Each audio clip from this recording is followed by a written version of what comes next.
Assalamualaikum warahmatullahi wabarakatuh. Perkenalkan, nama saya Muhammad Maulidin Salam dari Prodi Ekonomi Universitas Nurjadi. Di sini kami akan membahas tentang konsep aksiologi. Aksiologi dari asal bahasa Yunani yang berasal dari istilah axios yang berarti nilai dan logos yang berarti ilmu atau teori. Aksiologi dengan demikian mengacu pada teori-teori nilai.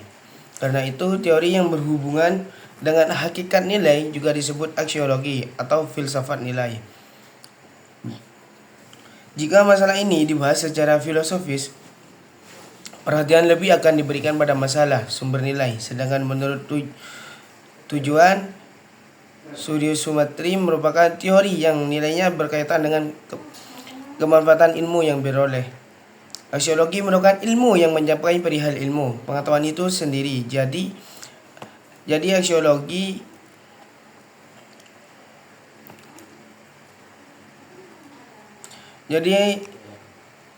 aksiologi adalah ilmu yang mengkaji hakikat serta manfaat yang sebenarnya berasal dari ilmu. Serta sebenarnya ilmu pengetahuan itu tidak ada gunanya jika kita memanfaatkannya, dan tentunya memanfaatkannya dengan sebaik-baiknya dan juga dengan cara yang baik. Pembahasan aksiologi berkaitan dengan masalah nilai, kemanfaatan ilmu dan pengetahuan. Ilmu tidak sia-sia, artinya ilmu terkadang harus menyesuaikan diri dengan nilai-nilai budaya dan moral masyarakat agar masyarakat dapat merasakan nilai kemanfaatan ilmu dan upaya memajukan kesejahteraan bersama, bukan kebalikannya menyebabkan bencana. Dari pandangan Kirchhoff, aksiologi ialah ilmu pengetahuan yang mengkaji mengenai sifat nilai yang biasanya dilihat dari sudut pandang filosofis. Serta dari Barnell, aksiologi ialah cabang filsafat yang menilai dan mengkaji, menyebutkan atas dasar kriteria atau prinsip tertentu yang diklaim baik dan perilaku manusia. Nilai pada aksiologi berdasarkan Lawrence, ada 3 jenis teori dalam pembahasan aksiologi yang dijabarkan sebagai berikut.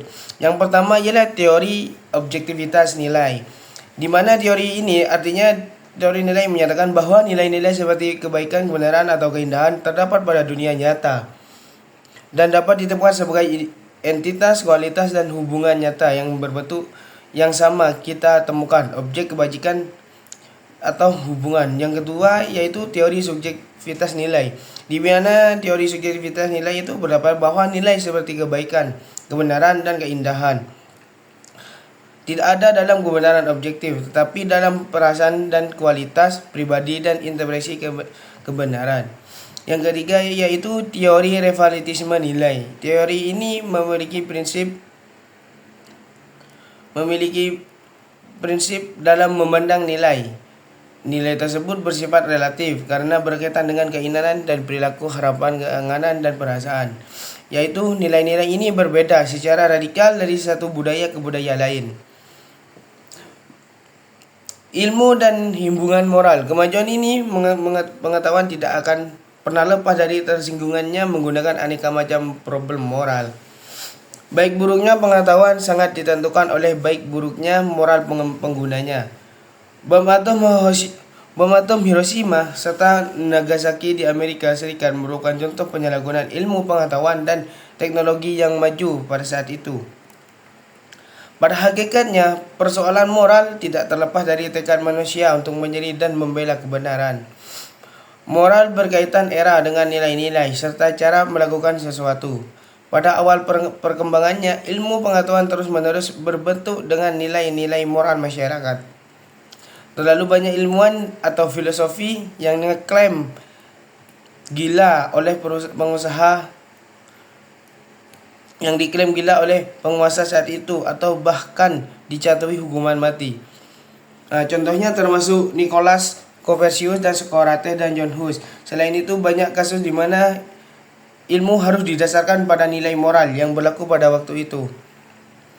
Bahkan jika itu berasal dari pernyataan di luar bidang ilmu, misalnya agama, karena berbagai sebab tersebut di atas, para ilmuwan berusaha memiliki otonomi dalam berbagi ilmu pengetahuan yang sesuai dengan kenyataan. Selama kurun 250 tahun, para ilmuwan akhirnya diberi kebebasan untuk mengembangkan ilmu pengetahuan tanpa dipengaruhi oleh berbagai faktor dramatis. Kebebasan ini memungkinkan para ilmuwan untuk mengembangkan ilmu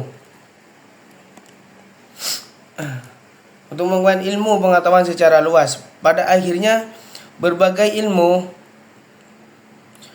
atau konsep ini muncul secara khusus dalam bentuk teknik. Teknik ini berarti menerapkan ilmu pengetahuan untuk memecahkan berbagai masalah. Tujuannya tidak hanya untuk mempelajari serta memahami macam faktor yang berkaitan dengan persoalan manusia, namun juga untuk mengontrol atau mengelola. Ini menyebutkan berakhirnya fase pertama dari ketersinggungan ilmu pengetahuan menggunakan moral. Sejarah telah menunjukkan bahwa ilmu dipergunakan sebagai alat untuk menghancurkan peradaban. Hal ini telah dibuktikan dalam banyak peperangan dengan menggunakan teknologi keilmuan.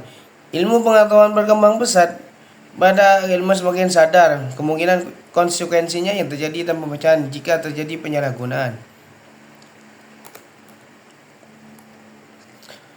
Aksiologi ilmu meliputi nilai-nilai values yang bersifat normatif dalam memberikan makna terhadap kebenaran. Dan kenyataan sebagaimana dijumpai dalam kehidupan manusia dan yang menuju berbagai kawasan seperti kawasan sosial, kawasan simbolik, dan fisik material. Lebih dari itu, nilai-nilai juga ditunjukkan pada aksiologi dari sebagai sesuatu conditions kunon yang wajib dipatuhi dalam kegiatan kita, baik dalam melakukan penelitian maupun di dalam penerapan ilmu. Para ilmuwan barat berpandangan bahwa pemikiran ilmuwan dapat di bidang apapun harus bersifat bebas nilai, free value, karena keilmuan pengetahuan disasarkan pada nilai-nilai tertentu, akan mengandung bias dan bersifat tidak netral. Di sisi lain, sebagian dari ilmuwan barat, terutama dari kaum pragmatis dan penganut filsafat etika, mengatakan bahwa setiap rumusan baru dalam ilmu pengetahuan dan akan diakui kebenarannya ketika ilmu tersebut bersifat pragmatis atau bernilai guna bagi kehidupan sosial. Berpijak pada landasan aksiologi, sesuatu pertanyaan ilmiah dapat dianggap benar bila pertanyaan ilmiah tersebut mengandung unsur aksiologi di dalamnya, yaitu adanya nilai manfaat bagi kehidupan manusia. Ilmu pengetahuan memiliki ruh yang menginginkannya adanya nilai manfaat dari ilmu pengetahuan tersebut, sehingga pengalaman terhadap ilmu tersebut juga harus berlandas pada tata nilai yang ada di masyarakat. Menghilangkan unsur aksiologi dari ilmu pengetahuan berarti telah memperlemah posisi dari ilmu tersebut dari sudut pandang filsafat atau ilmu pengetahuan.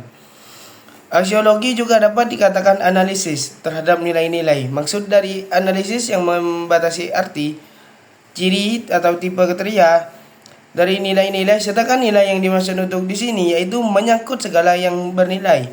Nilai berarti harkat, yaitu kualitas, hal yang menjadikan hal tersebut berguna. Nilai dapat bermakna nilai guna sebagai suatu kebaikan, apalagi dalam aksiologi, di mana aksiologi merupakan bidang menyelidiki atau menganalisis nilai-nilai.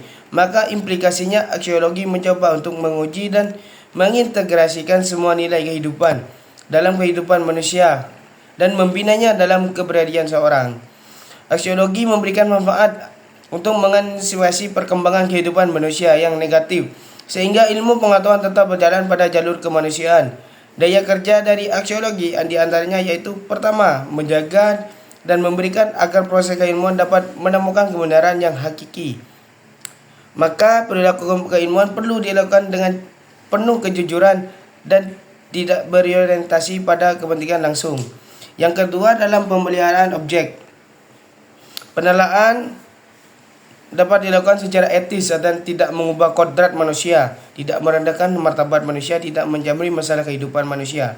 Harus netral dari nilai yang bersifat dogmatik, arogansi, kekuatan, dan kepentingan politik.